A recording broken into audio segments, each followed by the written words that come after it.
Welcome back to this really stupid series where I time how long it took cartoon characters to touch grass. Today, I'll be taking a look at Red vs. Blue. Now, I'm getting kind of tired of having to state the rules out in every single one of these videos, so from now on, I'm gonna do what I should have done many videos ago and just put the rules here for you to pause the video and read through if you haven't seen one of these videos before. Only aspect to the rules I have to bring up, because it relates specifically to this series, is that I don't need to rely on shots of different angles to determine if a character is touching grass when it isn't made clear directly, because I can just open up whatever Halo game they're in and look at the map at whatever angle I want. But anyways, let's introduce today's grass touching contestants. We've got Sarge, Griff, Simmons, Donut, Lopez, Doc, Church, Tucker, Caboose, Tex, Washington, and Carolina. Let's touch grass. Sarge touched grass incredibly fast, taking only 4 seconds. If you're a regular viewer, you'll know that means he is tied with Sasha Wainwright and Marcy Wu from Amphibia. So we gotta take those 9 frames and the 30 frames per second frame rate into account. Marcy and Sasha obviously still get their 4 seconds and 4.2 seconds respectively, and Sarge gets a time of 4.3 seconds.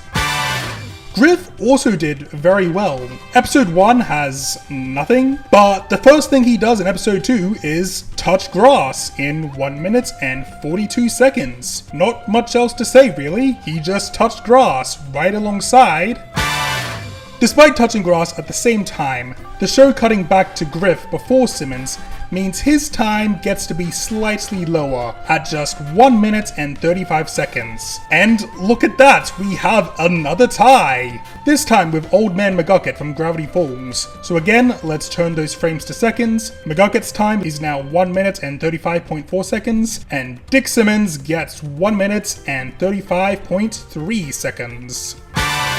Donut unfortunately hits a few setbacks that give him a noticeably longer grass touching time than his teammates. For about a minute, he's just standing around and talking to Griff and Simmons, but even when he leaves Red Base, it still takes him a little bit to touch grass. Thankfully, he meets the great Caboose, who grants him divine grassy wisdom. And so the next time we see him, he's running all over that lovely green grass in 2 minutes and 57 seconds.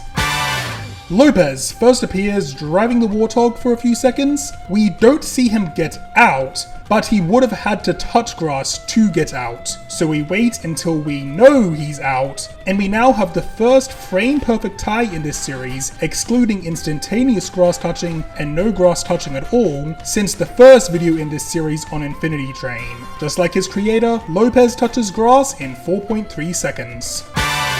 Oh, Doc. No one cares about him, and after this, I can unfortunately see why. He did terribly. Like, dude, come on, there is grass right there. Just take a step to the side. It's right there, just, But no, he stays firmly off any grass for a really long time. Then he gets captured by the Warthog, which makes his time so much worse. He's doing just awfully. Eventually, Doc, Griff, and Simmons approach Blue Base, and despite the shots in the show not making it clear, they were definitely all walking on grass. So Doc gets a dreadful time of 17 minutes and 41 seconds. Anyway, back to the professional grass touchers. Leonard the Gay Robot Church sets a great example to his fellow soldiers of how to touch grass fast. He and Tucker get a little scene in both of the first 2 episodes, and the next time we see Blue Team after that, he's touching some wonderful grass in an incredible time of 1 minute and 29 seconds. Oh, look at that! Another perfect tie! Tucker and Church are always together in their first few scenes, meaning he too gets a grass touching time of 1 minute and 29 seconds. You already saw it in Church and Tucker's clip, but the greatest character of the entire show, Michael J. Caboose, was touching grass from the moment he first appeared. What a legend. If you want proof that the sim troopers are far superior to the freelancers, just take a look at our last few contestants, and also ignore Doc. It takes almost no time for Tex to get captured by the Reds, and being captured for 3 episodes is just a terrible strategy for touching grass. And even after Church gets her out, she wastes time on the iconic Blood Gulch sand. But thankfully, the next time we see her, she's finally standing on grass after 6 minutes and 16 seconds.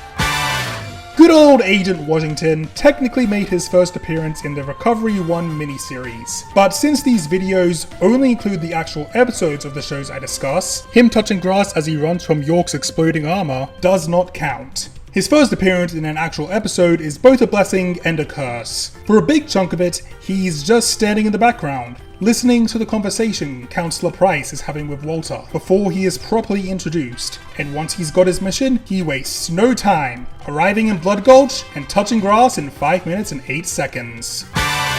Season 9 of Red vs. Blue is split into 2 parts. The part following Epsilon is insanely grassy. However, the half following Carolina and the other freelancers contains a total amount of 0 blades of grass. For the first time in this series, we have a main character who appears in over 50% of the episodes, going a full season touching 0 grass. Oh, the pain is unbearable. I was constantly being teased by the other half of the season, seeing all this grass that Carolina would never touch. Season 9 ends with her showing back up in the present, so hopefully that means Season 10 will finally see her touching grass. But now that she's appearing in both the past and the present segments of the show, her time is rising at a much faster rate. Thankfully, appearing in the machinimated segments using the Halo 3 maps means she's finally able to get near grass, and in episode 6,